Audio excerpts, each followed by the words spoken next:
I'm here with Helen of Timeline Traveler Tarot and Anke Neff. We're following up on a previous conversation that was to be continued that we had with Anke.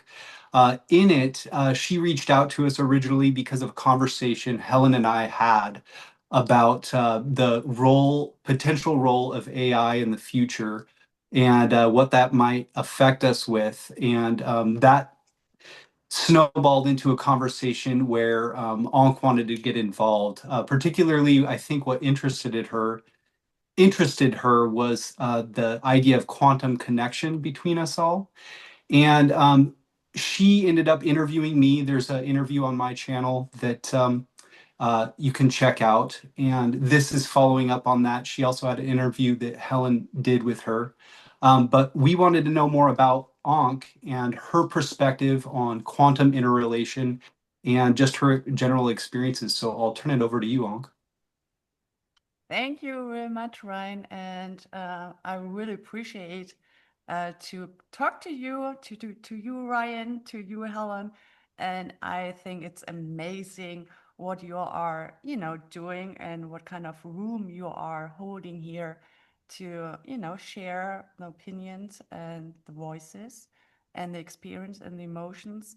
So I think it's a fantastic way to show each other the real you, and all the thoughts which are coming inside and yeah, to talk about it. And so thank you very much. And yes, you are totally right. I reached out because I think it's the most important way to understand ourselves and the others in through communications and real communications, like really listening and really hearing and really feeling. Because I do think if we are sharing the knowledge, the experience, then the other one doesn't has to go through it. We are all in one, and so and we all want to make all these different kind of experience, and yeah, and so that we don't have to go through difficult experience we share, and then we don't have to go through it anymore, and to show how the circle goes. And so that's what I do think at the moment right now, which can change in 3 seconds. Yeah. I appreciate the interview you did with me. I was actually, my sister and my dad both watched that, and I was able to connect with them on a level that I haven't been able to. We've just been so disconnected.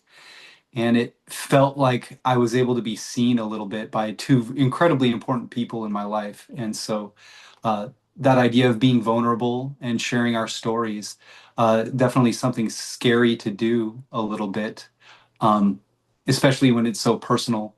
But I really appreciate you just delving deep with me into that kind of stuff and having a certain amount of grace with me. And like you said, being really open to listening. Yes, because and that's just the thing what you just told me, because we are not used to talk authentic. I mean, real authentic. I mean, really what we feel and what's in our mind and in all these emotions and how we experience. And that doesn't mean that we do not understand the other side. I mean, that's for sure, but it's like that we are kind of quiet, and everybody is kind of quiet, not to hurt. But I have now experienced, like, yeah, we are hurting because we are not talking, not talking in the right way, and or not. There is no wrong or right way, but it's not like sharing the really deep things and feelings. And so and I experienced the same, Ryan. So it's amazing because it's like, you never told me like this, and or it's like, okay, yeah, right, you never asked. So, Exactly. yeah. So, can you tell us a little bit about yourself? What was the highlight of what you would relate to maybe getting involved with Helen and I in the first place?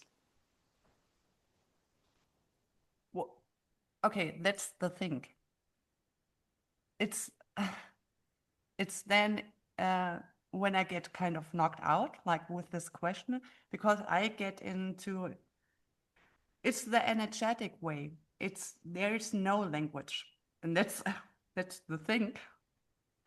I try to get the non-language based in words, and I get connected with the soul, and that's what I had experienced my whole life, because I was always talking to the soul, which kind of makes it different or difficult because nobody wants to talk with the soul because there are all these layers between, and the pain and the happiness and all the emotions or experience what we all went through.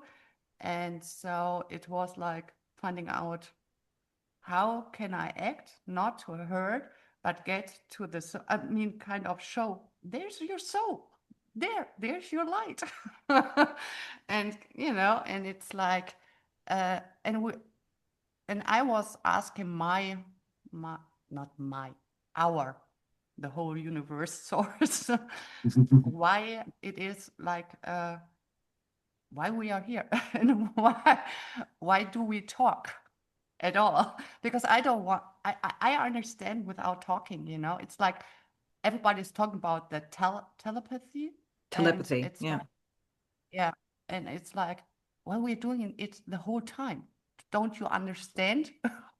It's like, I don't need to talk. I see, I feel, I hear with the energy, and that's for myself, just normal, till I got to know it's not normal for everybody to feel this. It's like, and you don't get it because you think that everybody does it.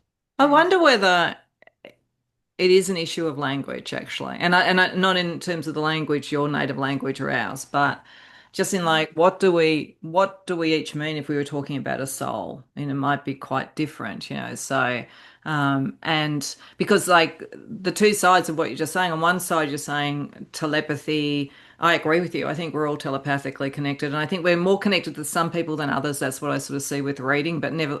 It's like a web, so we're closer to some than others, but ultimately we're all connected. So there's that sort of languageless knowing or whatever. But on the other hand, you were also saying, and I absolutely agree with this too, that we need to ask questions more and we need to talk more. You know, you're just saying about the interview, like people didn't know these things in Ryan's family, people were very close to him until someone else asked him and he got to talk about it. So it's sort of interesting as to our incarnated spirit or whatever it is, our consciousness now, and what our soul is. I mean, some people say we live, our body exists in our soul, and others say our soul is within us. So where do you see the soul? How would you define the soul when you say you're talking to the soul, Anke? well, as and now I think we have to express it in the different dimensions, because Mm-hmm. when we are now talking, I have to use words which are in a cave or in a room, Mm-hmm. or, you know, Yeah. so it only will show, you know, even if I open the room, the whole universe, it will only have this room. Yeah. And that's not the case in my experience. So to translate it, it's the 3D view perspective, kind of. And I do think it's the,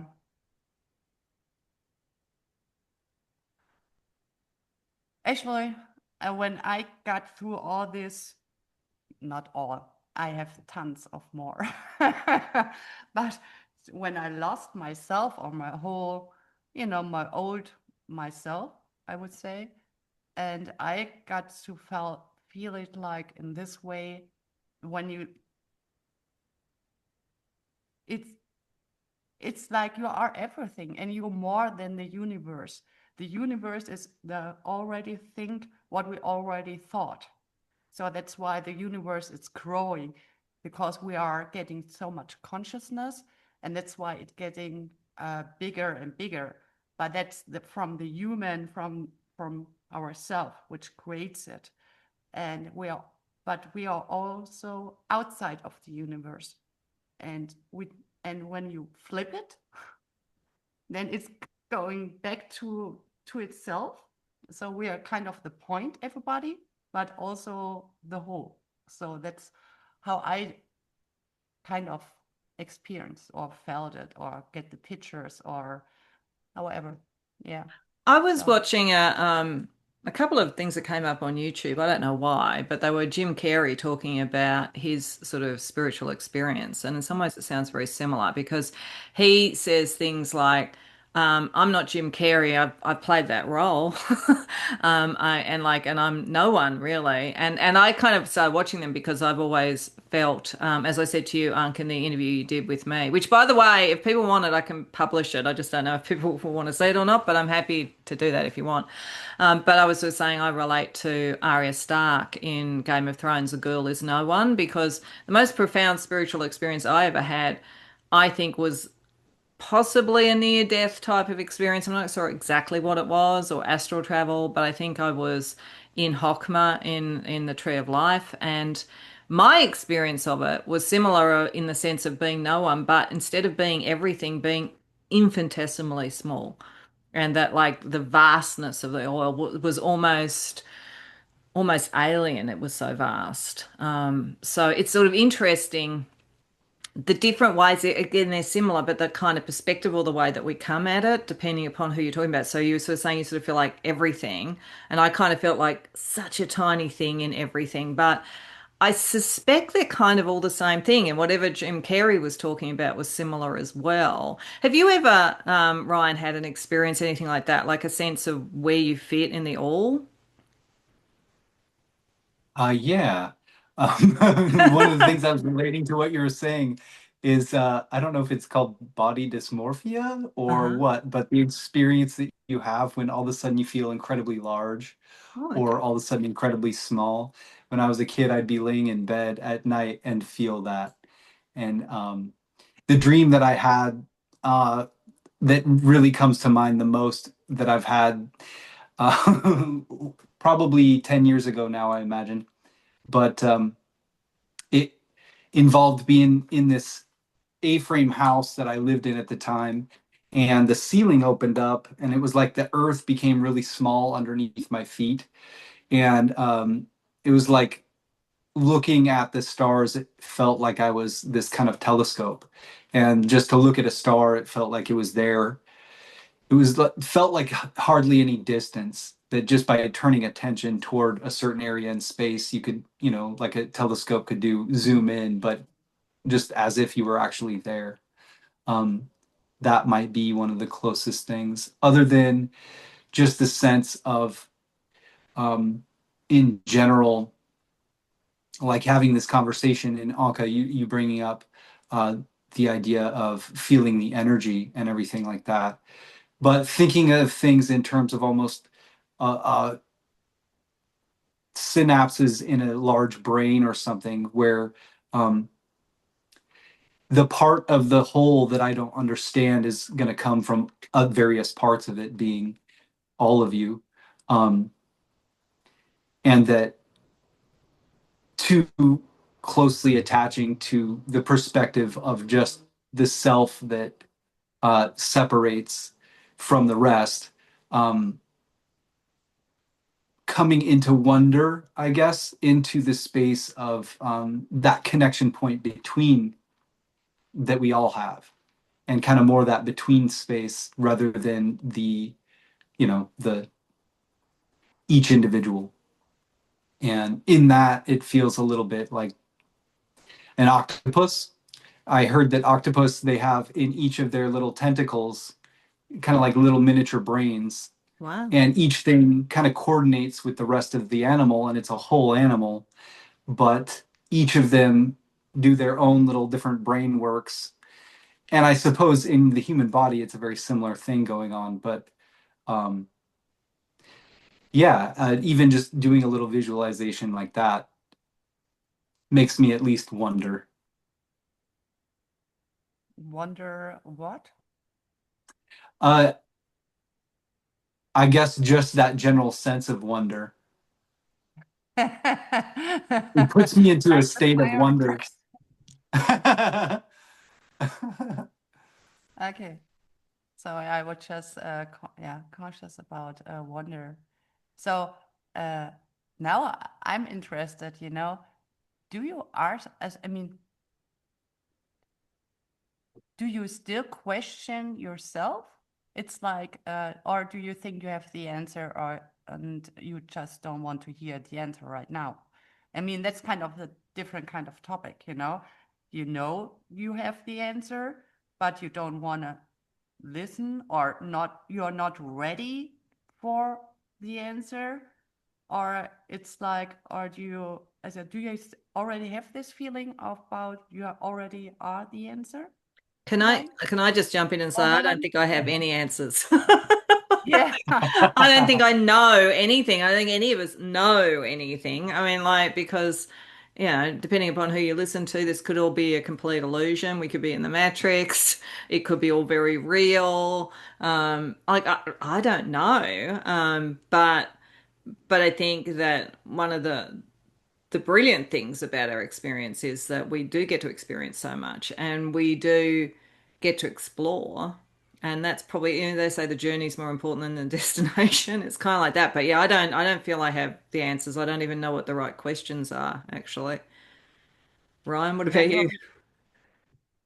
Um, excuse me. I Sorry, Ryan. feel like anything would be hard to put into words in the sense that it's describing something where more of like a sensation for me, I suppose. Uh, like when you connect to a planet, for instance, in divination practices, often you relate the tarot cards to, for instance, a different energy from a different planet. And so I think with that principle of as below, so as above, so below, as within, so without, that sensation of connecting in yourself with something outside yourself, that you can kind of sense what that energy means. And whether or not, there was ever an energy actually related to the planets or that we've projected one onto them, I mean, I know there's such things as egregores, so I'm not really here to debate whether or not those things actually are something within them have this energy. I personally think that that is the case, that we, feel into, similar to different cultures coming upon ayahuasca, for instance, the idea that the plant, or even a healing plant, that the plant taught them how to mix the things together to create that, or the plants teach them. So it's almost like putting words to the idea of feeling into an energy and just sampling a bunch of different plants, and they kind of like guide you what their uses are for, which to like the Western concept, it doesn't make a ton of sense. So I guess what I mean is feeling as though you're reaching into different spaces, um, externally connecting with planets, the solar system, the universe, each other. And as you widen that space that you imagine that you're connecting to outside of you, it's creating those connections within you and helping you feel the sense of being sort of like this organism that lives us. And they did this experiment where they would put an electrical charge in someone's brain, and it would be related to the idea of stand up. And so they would send this shock to the person's brain. They'd stand up, and then they'd ask the person why they stood up, and they would make up a reason. They would say, "Oh, I needed to go get a Coke," or whatever. And when they track it back, they realize that things that prompt us come into our space before we have a definition of what they're meaning. And so the idea that we're kind of like guiding and directing things, when you strip it really far back, you don't even really know where that impulse is coming from. And so almost, when you look at things really, really close to a certain degree, it feels like it's more difficult to believe in separation than it is to look through it a little bit and recognize that I don't know what's animating me, and so I don't know what I am. uh, I have a sense that there's this flow to it all, and that it's uh, kind of hopefully going in a good direction and all of that. But what good is to me may not be the same as good is to whatever that impulse is, if you want to call it an impulse. Um, and then getting into it from a Taoist perspective, the idea that there's a difference between the mind of Tao and the human mentality, and that the sage's science is to work in reverse, kind of like going back to the innocence of a child, where they're just all impulse and they don't have that mundane conditioning, is what they describe it as, that kind of gets them out of the alignment of that maybe shamanic state of being in tune with nature, into their various roles, and almost being so identified with the roles that you forget kind of the idea that something's animating you and you have never even put your finger on what that is. So in a sense, that's what I mean by wonder, of I wonder what's going on behind the scenes. I have a sense of my connection to it, but I definitely don't see from that higher perspective where I can just, you know what I mean, know all of the ins and outs of everything.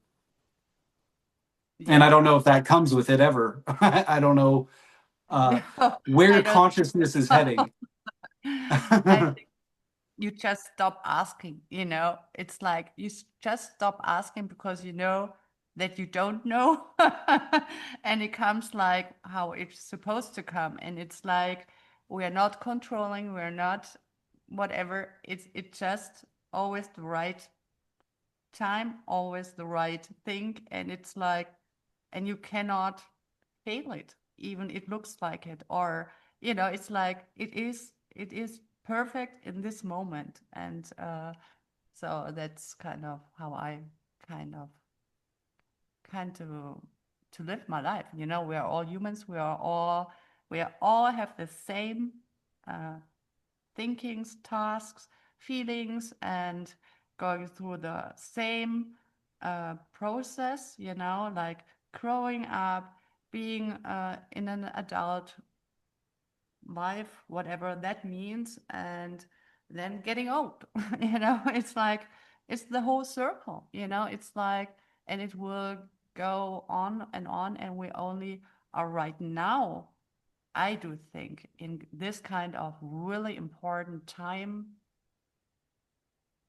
opening, that we are conscious about, that we are choosing now our, some some are saying like timelines, or how we want to live together.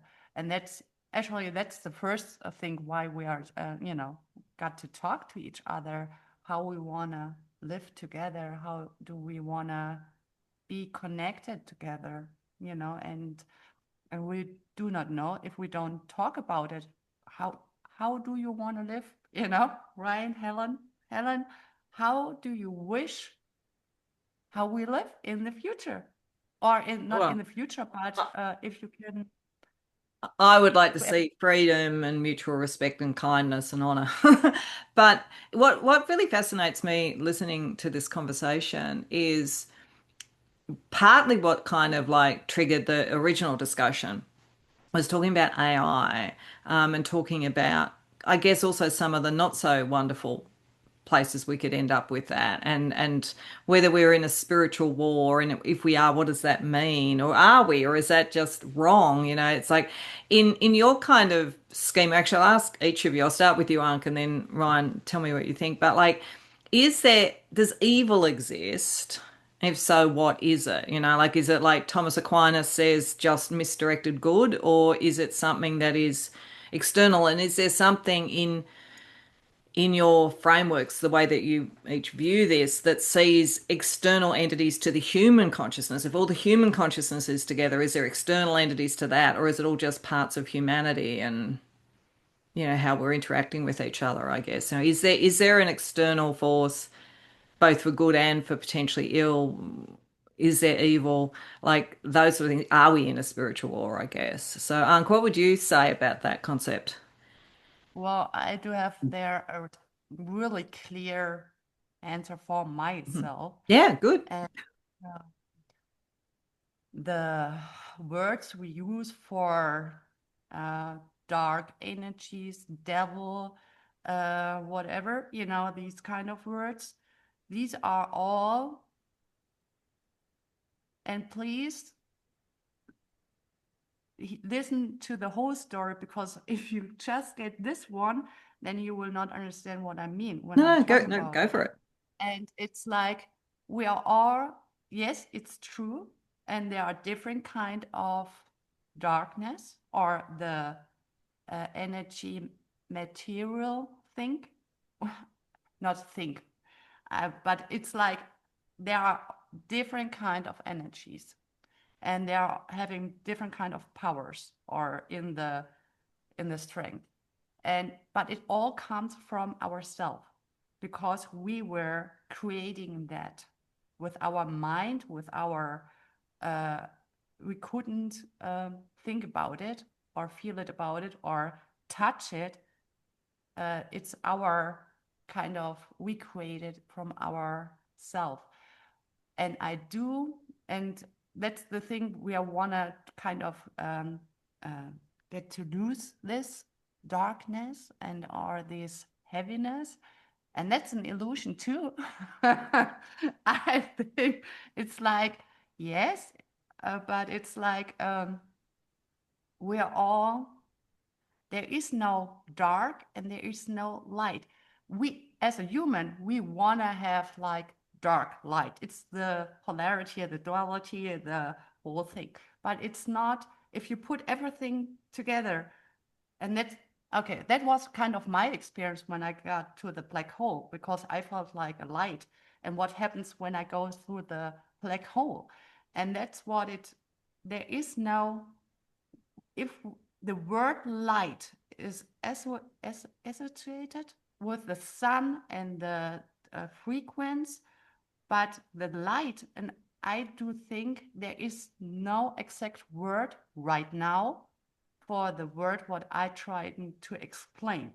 It's not light. It's different. It's the combination between black and, when we use these words, black and white, and it's not the sun frequency or the light frequency. It's the merging together in this.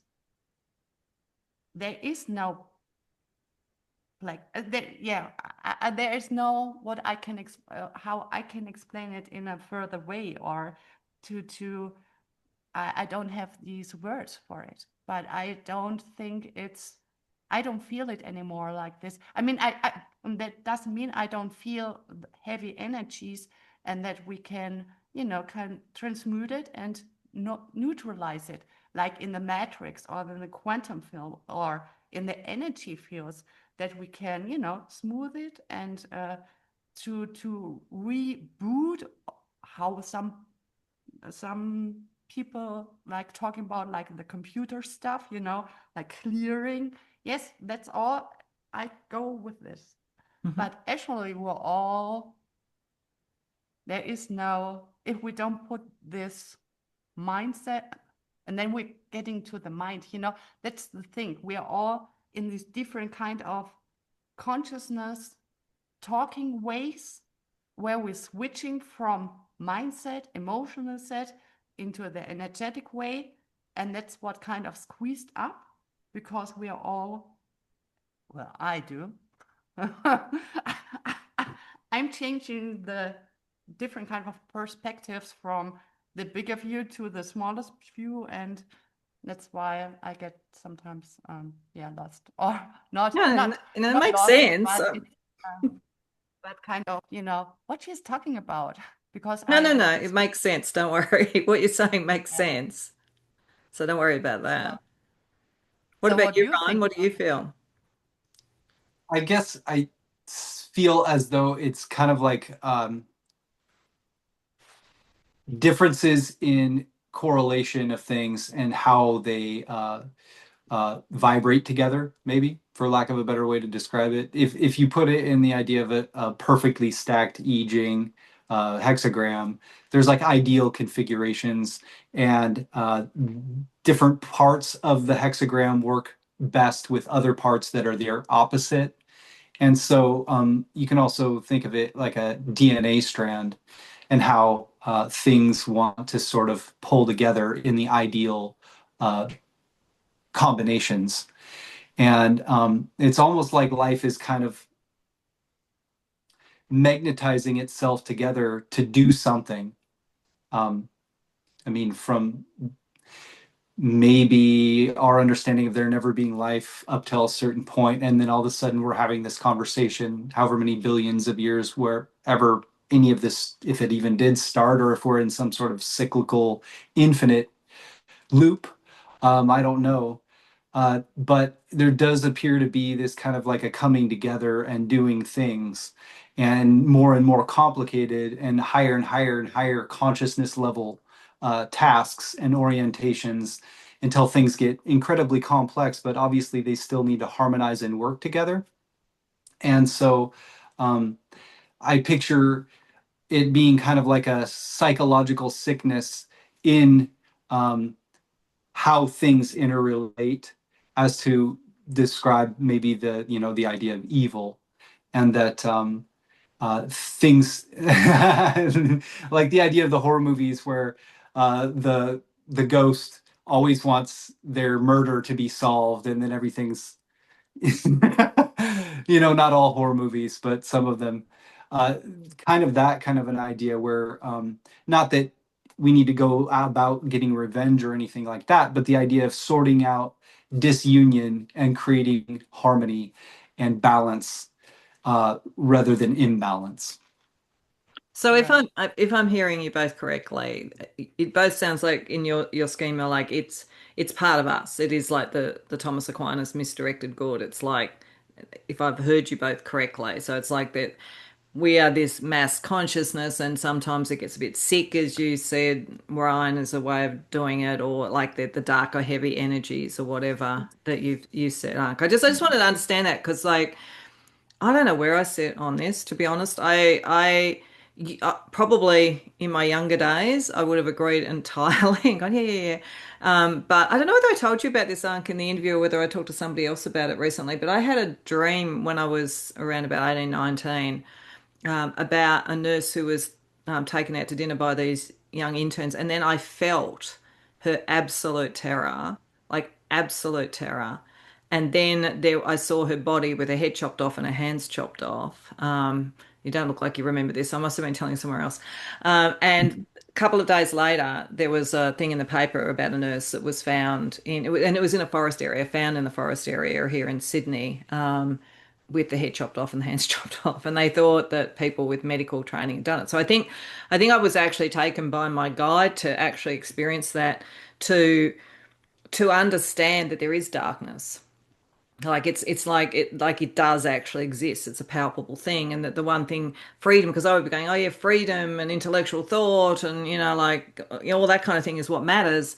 But on the other hand, we can't do that to other people. Like nobody should ever go through that, and people do go through that, and so I don't know whether it is that part of, and maybe it is just part of humanity, but maybe it's also the case that there are entities or energies that are not part of the human consciousness matrix that influence us and influence us in bad ways. And I don't know what the answer to that is, but I think it's like it's the problem of evil has been a great philosophical canard of centuries. So I was just interested in what you thought.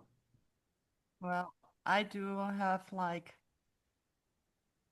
uh, I have like this kind of, it's the time where we where we shift the polarity, the black-white, and the duality, the kind of putting weight on one side or the other side. Is that right? Or is this right? It's and it's like we are now in this transformation where we are used to do it like this, but we are not. It's kind of we are wiping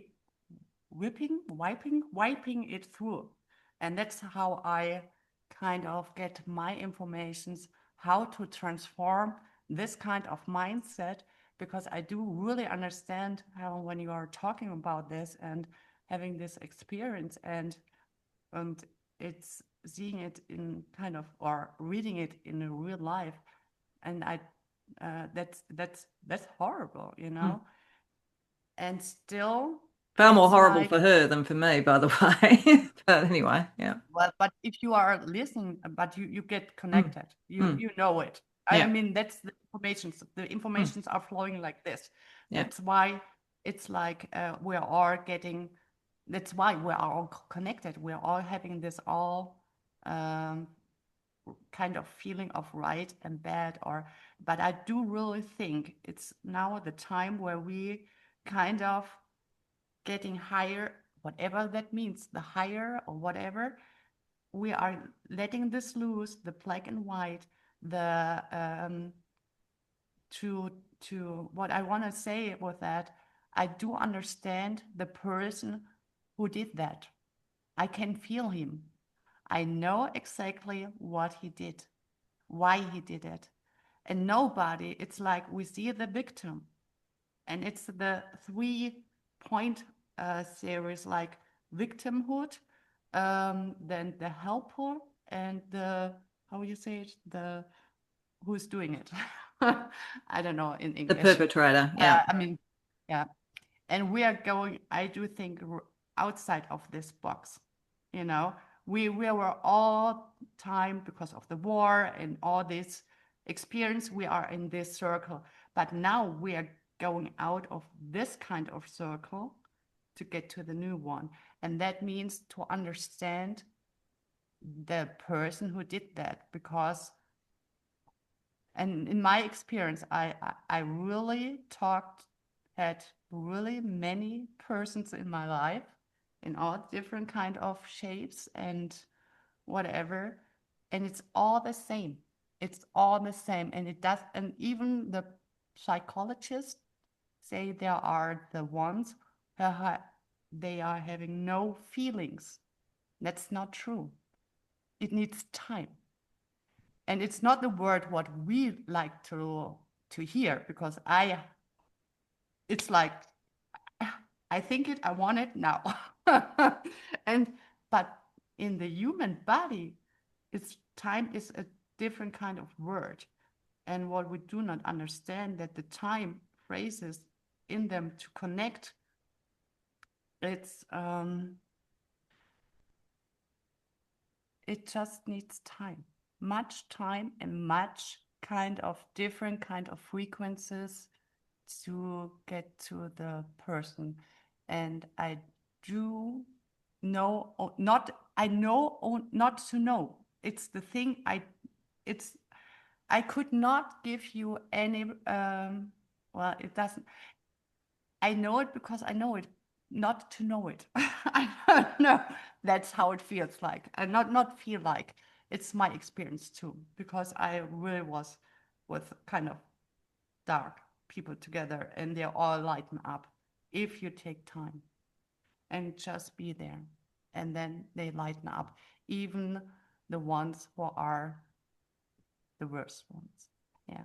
So Well, I hope you're right. But then again, I wonder, do they lighten up because energies that are external move away because they can't be around light when there are people of light around them? I don't know. I don't know what the answer is. I think that there are people who enjoy the pain of others, and I'm not sure what that comes from. But anyway, it's a little I bit of can it tell was you. a little bit of a side thing, but the only reason I really raised it is the concept of like what is within the all. And if we are doing a spiritual battle, is it with ourselves? Is it with understanding? Is it with any forces that are inherently anti-human? Because it does seem to be the original conversation around this was around the AI and the kind of potential of spiritual forces and potentially, other interdimensional beings or any of those sort of things. So what do they exist? Do they matter? All that kind of thing. So that's kind of where it all started. That's why I was sort of taking in that direction. Mm. Ryan, do you want to say something? I kind of think of it in terms of if we can talk about it, it's clearly something that you can resonate with inside of you.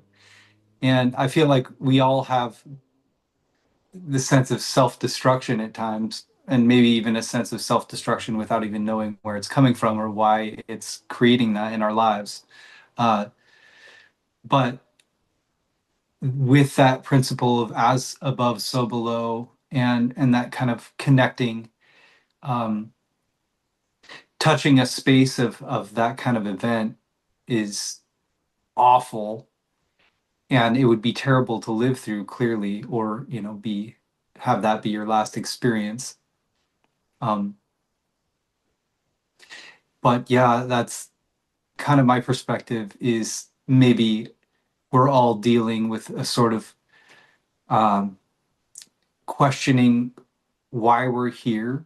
And is it something where you just go about and each person creates their own rules, or we agree to a set of rules that's like this idealized set of rules that hopefully elevate humanity so that people are treated equally, all of that kind of stuff.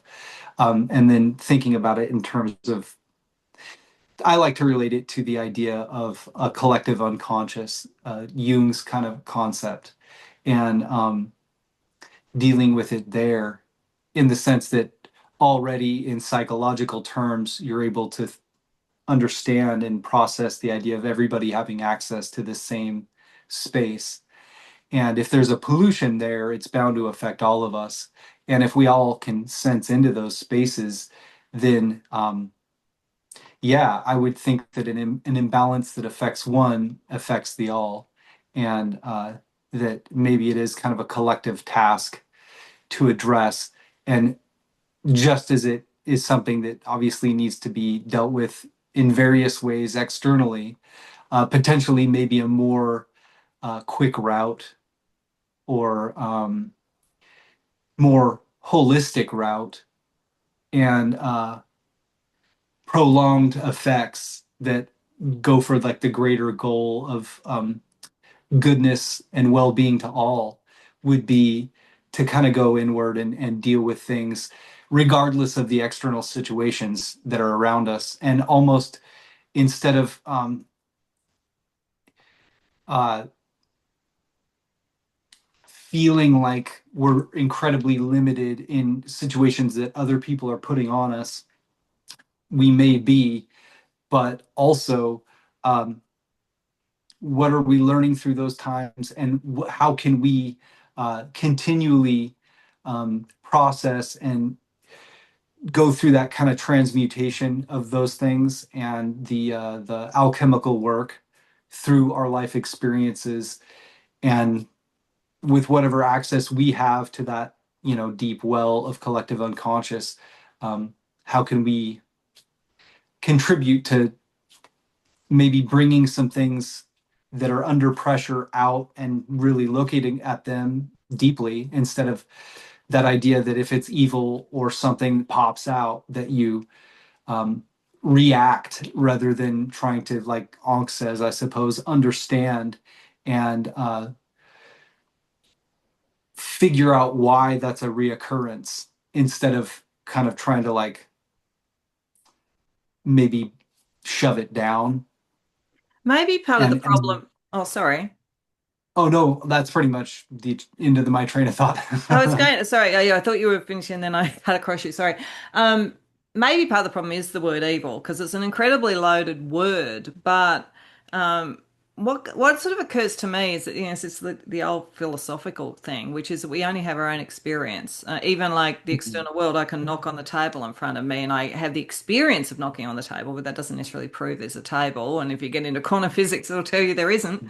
So there's all of that. But I think the reason, if I go back to why I experienced that thing, I think my guide was showing me something because we can't necessarily, or we all, and I saw this for years doing HR, we judge people by ourselves.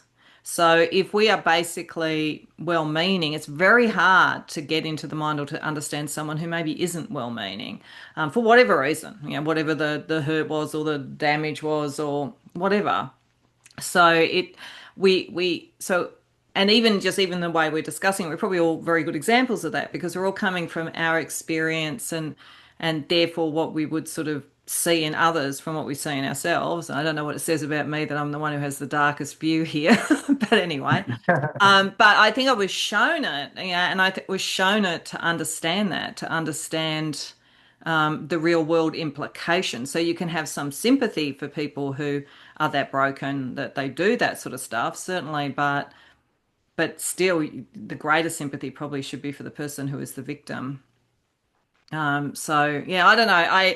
But it's an interesting question, and maybe evil, as I say, is too loaded a thing. But what I was more trying to get at, and I've probably just not been very good at expressing it, is there something that is anti-human and not human in the universe that acts upon us, or is it all just us? That's really what I'm asking, because yeah, it could all be just us, we certainly could have darkness in us.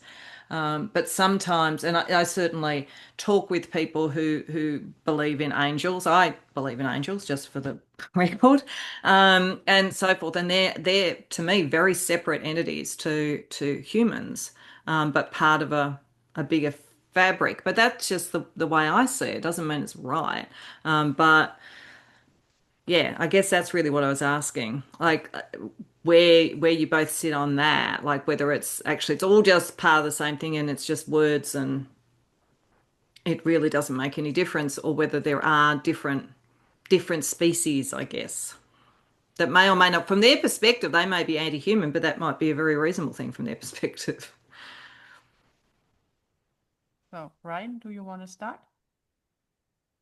I got to think about that one for a second. Sorry. Do you want to have a go? Well, I Sorry. start. I'll just be the contrarian in the group or something. I don't mean to be. I'm just curious. No, no, that's I do think well, in my experience, when I in the last 2 years, I really went through all the different kind of um, many kind of ways. And yes, there are angels in this totally clean frequency. And it's all true because everything, and that's what I mean, even we do not like this word, devil or demon or whatever, these kind of really dark words, they are true too, like the angels. But the thing is, it's not like a war, what we do think in as a human. As in a human, in this 3D, the thing is what we want to do. What is human? Human is that we have this body, we have this mind, we have the emotional, we can walk, and we have the energy. And the only thing which will be is that we can experience. We have this emotional feeling. We can talk. We can touch. We can experience our energy in this body. That's how I do understand that. That's human. And how I got experience in the last 2 years when I went through my shamanic education and got in this really high frequency.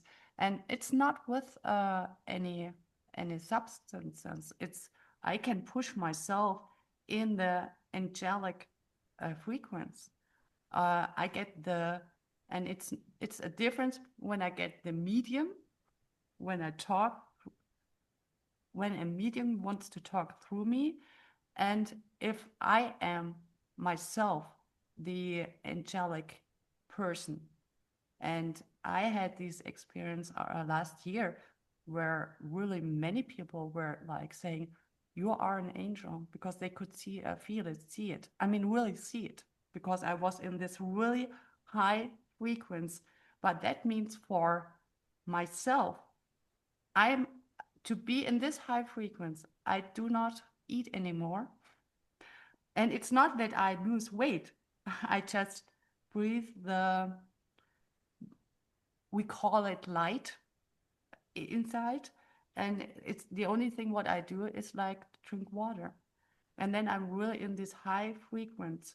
And everybody can see it when I walk through on the streets when I only, it's only love. And it's not the love what we think in love. It's not the hurting love. It's not the not attached love. It's just the flowing love. It's just the, why do you do it in this? So it's like the understanding for it's it's just it's the greatest frequency ever. And I love this frequency, sorry, more than the others one. So that's what I think. And even I had this one thing I would like to share was I was at work, it was like 4 years ago, and I had this kind of really about architecture, about construction and all this stuff, really like straight mental straightness. And all of the sudden she was changing like in this, and I'm not watching really a good movies, so I cannot really, but I know it's in kind of movies where it's like, I think it's Stargate or Star Wars, and that's and where she changed it, and it was like, okay, stop, not yet, not yet. I'm talking. And so I do think we are all aliens at the same time too. So it's like when we are talking about, oh, the aliens are coming. No, we are the aliens, and we are already aliens, and that's what I mean. We are all everything at the same time, and it's just that we realize that we are all everything. And that kind of hurts because we have to understand, oh shit, I am this bad guy who was killing this woman. Yes, because it's one whatever, one thing which is in myself too. One thing of this energy is one in myself too. And to accept it, it's like, yeah, but I don't want to. Yes, but we are all one, so that's the thing. That's how I feel it and how I experienced it in the last years. So now I'm finished, Ryan. It makes me think of there's something I heard about the idea of like this Wi-Fi signal and a bunch of different routers, and we're all picking it up, that kind of an idea. Or someone just recently I saw it said something about that the one isn't making decisions for the all are making decisions for the one. And if you think about it that way, if that's the case, I don't know. If you track it back and you don't even know where your impulses are coming from, then I don't know if you can say that per se. But it's something interesting to think about is uh, one, where is this all going if it is going in a direction, or two, do we have some sort of control over that ultimately, or are our impulses just coming up from a place that we don't understand, and we're pretty much subject to the different changes in the planets and world events and stuff that are beyond our control. I think we talked about like free will a little bit earlier on, but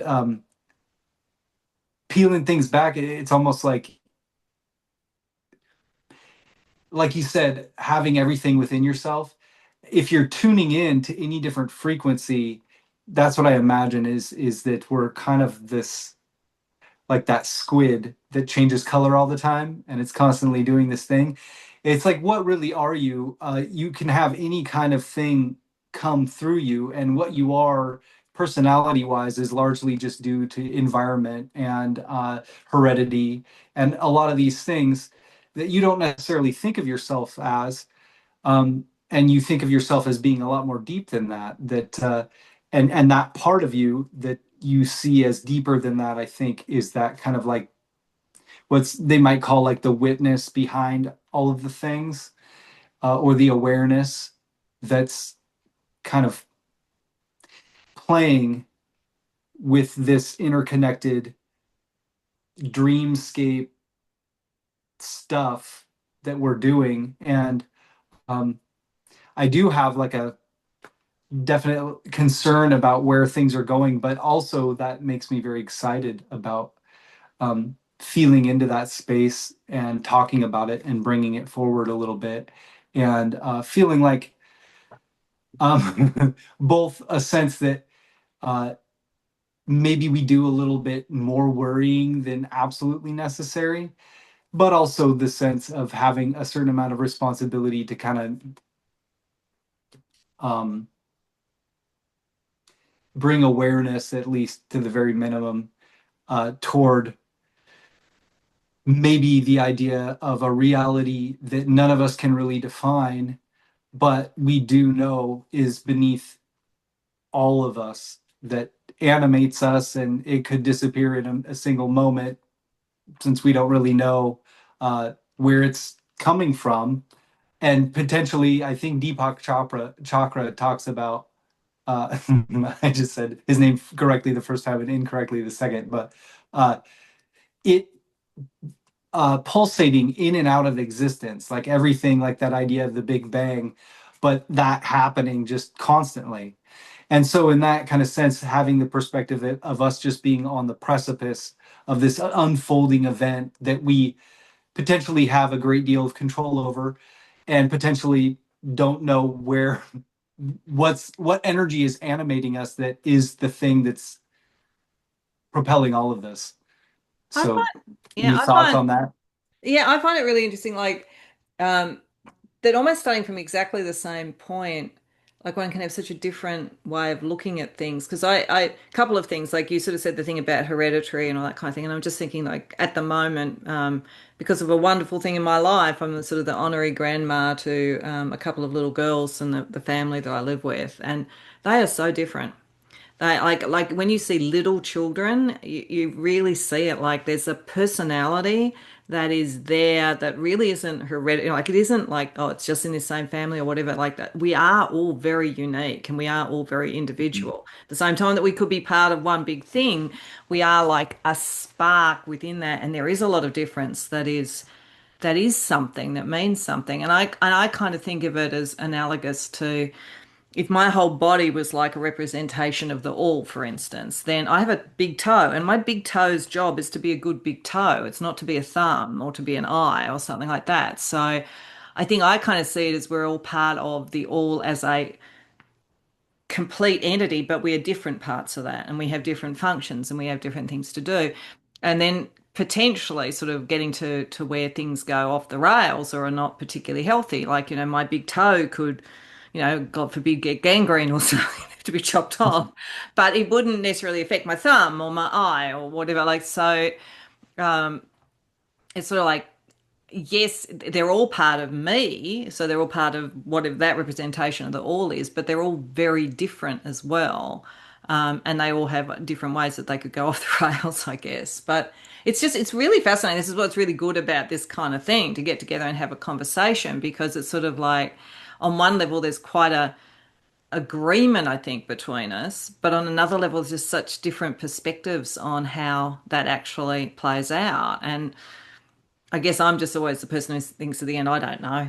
I don't know what's true. People, like most people in the spiritual community that I've met, are much more sure of their beliefs than I am. I have a huge problem with belief, like huge, and always have. And it's probably got to do with my upbringing and things like that. But I'm open to all things. And if somebody comes to me and says, this is what I see or believe, I go, good, you could well be right.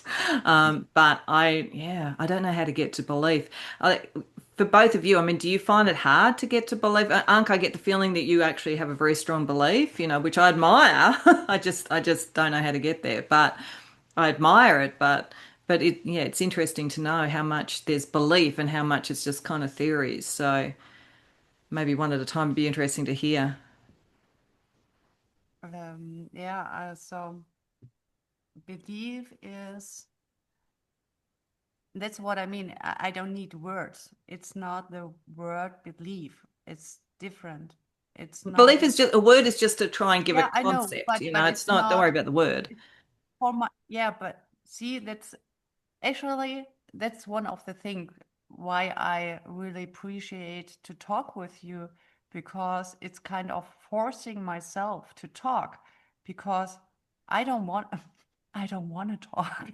It's like it's like it's different. It's, and even if we talk about it's not the belief, it is. It's like uh it is. It is. Just be. And it there's nothing, I don't know. It's just there. And it's not and it's not touchable, or it's, I don't know. It's and the thing is, it doesn't want to get in a word. It doesn't want to push it in a word or in a frame or whatever what we need. It's a feeling. It's a feeling about, not about. It's a feeling. I only can express it through the energy.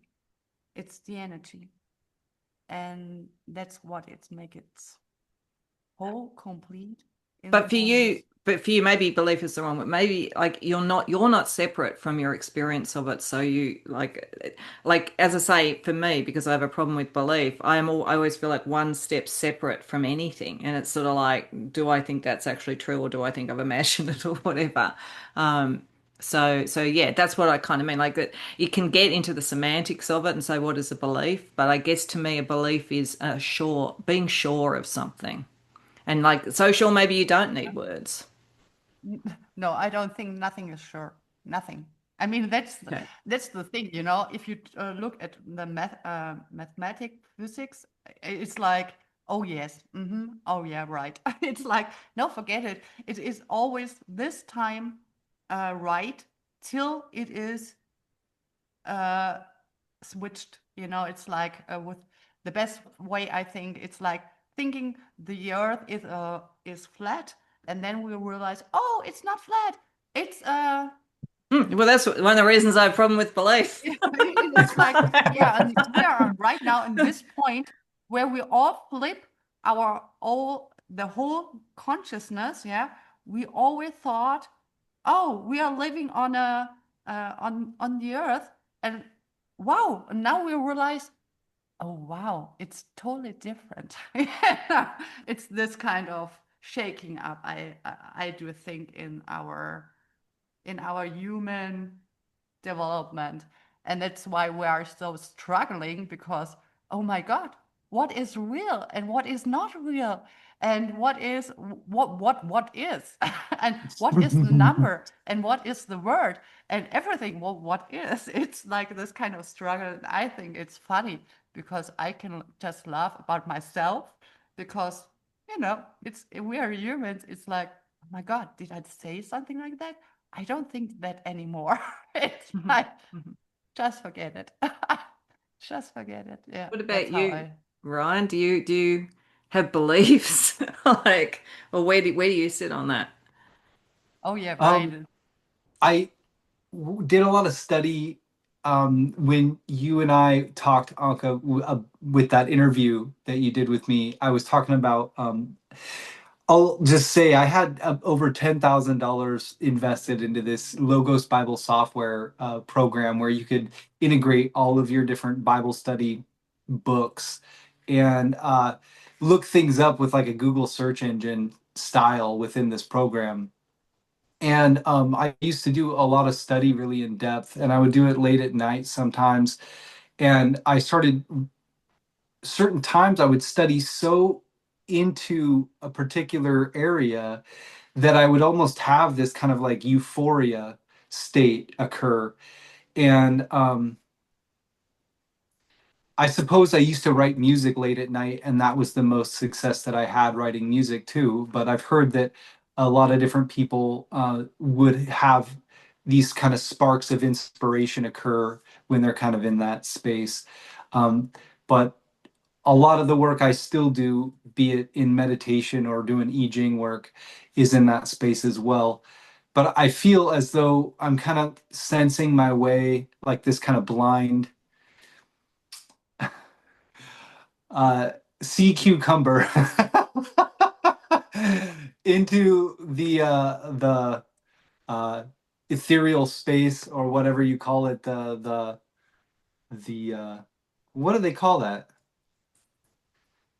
Doesn't matter. But basically, feeling kind of like with sympathetic magic, the sensation of different areas, and trying to build almost like this internal library or structure, um, of feeling my way into it, with the idea of going and using tools that I feel are the most solid for me. And for me, I feel like it doesn't really need to be solid for anyone else. But I, like you, Helen, am very critical about information. And because of that, it makes it very difficult to really believe anything. And so for me, I guess I kind of combine a little bit of what both of you are talking about, in the sense that um, it's got to be good enough for me to kind of just say, well, it's good enough, because I personally have felt my way into that space and used this tool to get there. And tools drop away at different times, but then I also feel as though there's kind of truth you could find in almost anything that you look into. That's, I mean, the fact that it exists is that it's true in its own, it exists, so it has its own sort of truth. But whether or not it's reflecting on how this happening is expressing itself and interacting with itself, that may or may not correlate. So I guess it feels like I'm just constantly harnessing and working with subconscious aspects that I feel like are over time kind of building themselves. And I'm not sure, what kind of real great job I've done per se, but it's almost like that's what I have to work with. So whether or not I know the language, or even uh, have the perfect thing down that expresses the most perfect way you could express what's going on, um, it's almost like it's got to be good enough for me, one, and two, I need to be able to feel into that space over time, and sometimes it takes a really long time for different spaces. But just to sort of feel like you're growing roots down into the astral plane or something like that, and kind of just feeling what it's like for like that underground current to hit all those different strands. And so maybe it is something sort of like a developing different sensory mechanisms down into that space. And then eventually you start feeling kind of like the flow of the whole river a little bit more than you did before, because it's kind of hitting a lot more of those little roots. So in kind of like a visual image, that's what I imagine it to be, like a tree growing roots down into an underground stream, and not, and basically blindly going into that space, using whatever you can to get there, and being sure enough of it, because you reach that kind of space where you sense almost euphorically, or in a very deep level, like you're hitting uh, triggers maybe, or different spaces inside yourself that feel into that area. And I don't claim to have a root in every single space per se, but I feel like I have enough to where, looking at what's going on with me and my relationship with the world, so to speak, and with my impression of what's going on, and my impression of how different readings and my kind of sensation of where we're going has been confirmed from time to time, quite frequently, and sometimes in different ways than I expect. But it's almost just feeling that flow of the Tao, so to speak, and um, using whatever words work. And then there can be kind of like a correlation between words that maybe cross different barriers between cultures, or different ways you could describe that experience. Um, that's why I like using so many different I Ching commentaries. Like James de Corns uses the Gnostic perspective, and then there's Louis Ming's, which is a Taoist perspective. I love Igor Kufayev, and he's got a Kashmir Shiism perspective. And that's different than non-duality in the sense of Advaita Vedanta, which is kind of like there's nothing. But Kashmir Shiism is like, uh, it's both that deeper awareness and this. It's not that this is an illusion and that this is really what's going on. It's like this is the beauty of what's going on.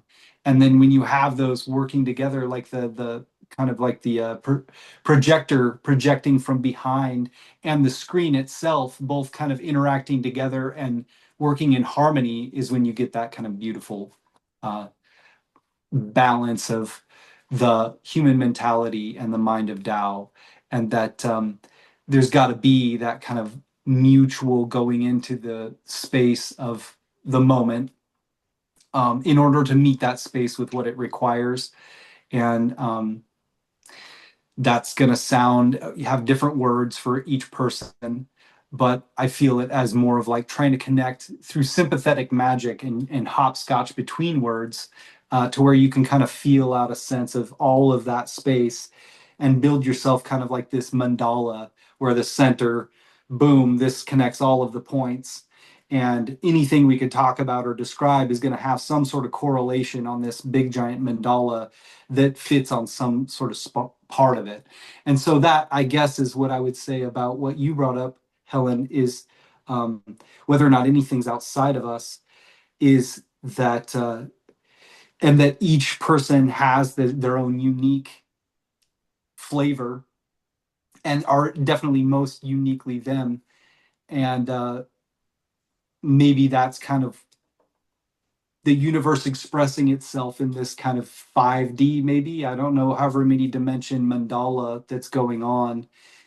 And we're all, yes, kind of like an element of it that's very unique, but all across time and all across space, and all the interconnection we have between each other and the plants and the animals and the air we breathe, and astronauts and space stations and comets and what have you, that it's all definitely its own individual place on that mandala, but each of them relates to that center. And like each of us has holes in our eyes, it's almost like that could be, it's almost, staring into the mirror when you're on mushrooms, for instance, is kind of an interesting experience. But I always Okay. am brought back to that experience of staring into my own eyes like that and feeling I don't know what the fuck is going on. And there's this hole in the mandala within me in both of my eyes, and I don't know what that is, and I can never pinpoint it. You know what I mean? You try and like poke it at it, and you just there's you're gonna probably feel like you sense the boundaries of it almost, but to really, really, really, really, really pinpoint it, I don't know that that's ever gonna happen. So each of us have said then that we don't necessarily know. So something else that occurs to me, and I'm really conscious of time now, only because I'm recording this on my computer, by the way, if people want to know why I'm raising that. And my computer will probably run out of memory fairly soon. So if we want the video to be published, we'll probably need to wrap up pretty soon. But linking back to kind of what that started the whole journey or whatever, and I'm not wanting to be pedantic about that, but it just kind of circled back for me, was that maybe one of the things that we have to be aware of, and this is just something to think about and close off on your thoughts about, is that I think it is good spiritually to be open to the concept that we could be wrong, and to always be open to new information, all the sort of things like you said, Anke, about like, you know, like once we thought the earth was flat and all those sort of things. It makes me think of two things. One is my mother used to say to me when I was very young, beware the right man. And what she meant by that was the person who just thought they were right and that was all there was to it. They could often be quite a dangerous sort of person. And I also remember reading M. Scott Peck, who wrote that, The Road Less Traveled or whatever, but he also wrote a book called The People of the Lie. And he's a psychologist, and he was saying that when you looked into this, what we think of as evil is usually just people who think they're right, and they just haven't thought through the consequences of what they're doing. They're not thinking outside of their own narrow thing. And it occurs to me that at the same time in spirituality we have this breadth of like we're the part of the all and all the sort of things we've been talking about. We also have extreme fundamentalist religions. You know, there are a number of them, and I don't think those people doubt. I think they have belief. And is it hard? Is it harder to ultimately keep the sort of broader viewpoint when the natural sort of outcome of fundamentalism is that this is the right thing, you just need to follow this, given that we are looking at incredible division of viewpoints and use of propaganda and all that kind of thing, and we can't pretend it isn't happening. It is happening in the world. So how do we, if we are ultimately so reasonable that we go, well, we could be wrong and we'll listen to anything, how do we deal with people, you know, or whole swaths of people who go, this is just it? Like, is that an issue? Maybe it's not even an issue. Maybe one of them is right, but I do worry about that in terms of, you know, true inclusion and so forth. When you know, like I even understand them. I understand that if you fundamentally believe you're right, you believe you're right. So what do we do with that as well? Particularly, you know, if we'd end up with some sort of belief that was very restrictive or non-inclusive or something like that. So I'd just be interested in, because we all have this broader view, like what you feel about that in the world today. So I'll throw to you first, Ank. Yes, I do think there is much about education and explaining and open up, and it's the how I get in touch with the person is to listen where is the person, and then to open up the mind, because you will not get to believe something else if you never experienced something else. And it's the that's the circle. If you never ever believe something else, you think that's normal, or you think this, it is this, exactly this, and there's nothing else. And so it's important to show and to let feel that there is something else, and to open up the new room, and to make it like, you know, experience, oh, there is something else.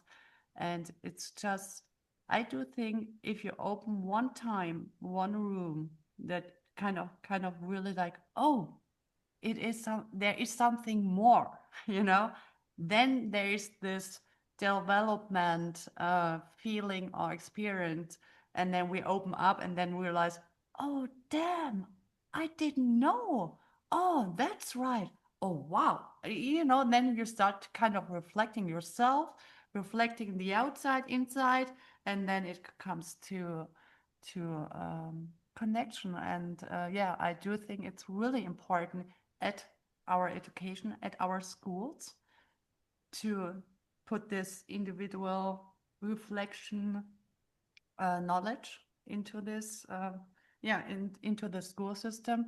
But also we should not have to, we should, see the persons who are, you know, they just came out of the school and they don't have this education. I mean, they're listening up and they're catching up really much, but still, it's like and now we come to the leadership, or to the business owner.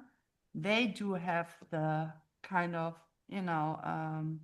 education skills to teach them to open up and to reflect. But for that, the leadership mindset has to change in this. I'm not the boss, I'm not dominating, I'm not controlling, and I love to teach and get taught, and be in, I don't know, in a couple of years, I would, or in, I will away, so somebody else can move on my position, not holding on, but develop.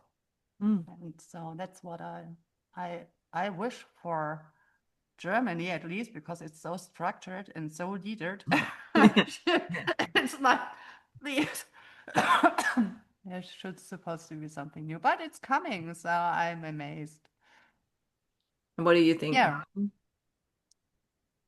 I think that there must be some form of absolute truth, I would think, but the idea that anybody, including, cultures that have been at it for long periods of time with however many ways they have to access maybe heightened states of awareness and the ability to kind of feel into really subtle energies, um, that once you do have highly developed things like that, it does feel like they kind of say that there's nothing you could say to really describe that.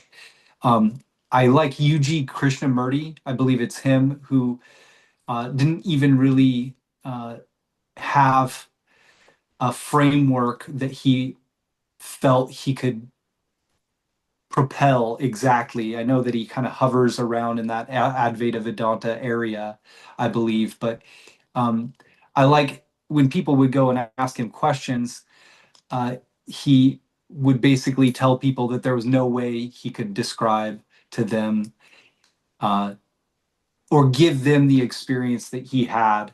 And so uh, he essentially was putting it in other people's court to find that out and to kind of do that internal questioning within themselves instead of, looking towards any kind of belief system or even a person to kind of define that for you. That we're all responsible to sort of feel our way into what makes us us at the deepest level that we can, and that there are lights in the darkness, if you could call it that, that you can use as kind of handholds. Um, I picture it as uh, if you're climbing a climbing wall, for instance, you've got all these handholds, but you have to let go of each one to grab the next one. And so the goal isn't to just hug to the wall and not make any progress. You do need these kind of concepts to connect to different feels of reality that make sense to you, that help you kind of like framework your own little inner world. Um, but each time you get overly comfortable with one, it kind of has to go beneath you if you're going to continue moving up the mountain. And eventually to the point where there are no more handholds, you're on the mountain and you have no more use for them. Um, I feel like both in the concept of one person attaining that kind of self-realization or self-actualization or enlightenment, that kind of perspective, I imagine that's kind of as humanity where we're going in a collective way.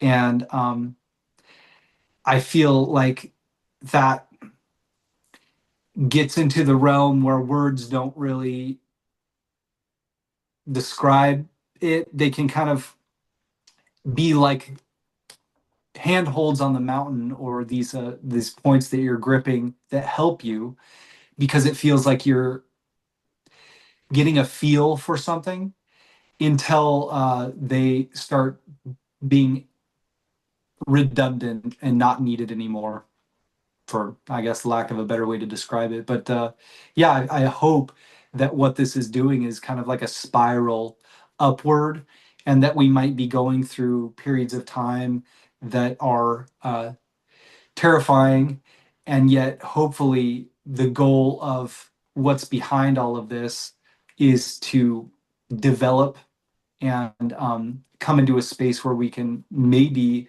uh, exit that need for to fight over any particular religion or belief system, and kind of feel what it is just to be without the necessity of describing it. I hope that does happen. Yeah, me too. Yeah. So, do you think this is a good point for us to sort of like say goodbye for now and then we'll regroup? Unc, we were hoping that maybe we could get you and Trish together and then the four of us could have a chat, sort of like taking things to another level and some more perspectives and so forth. That would be perfect. Just Right. great. Yeah. Yeah. Let's do that. Excellent.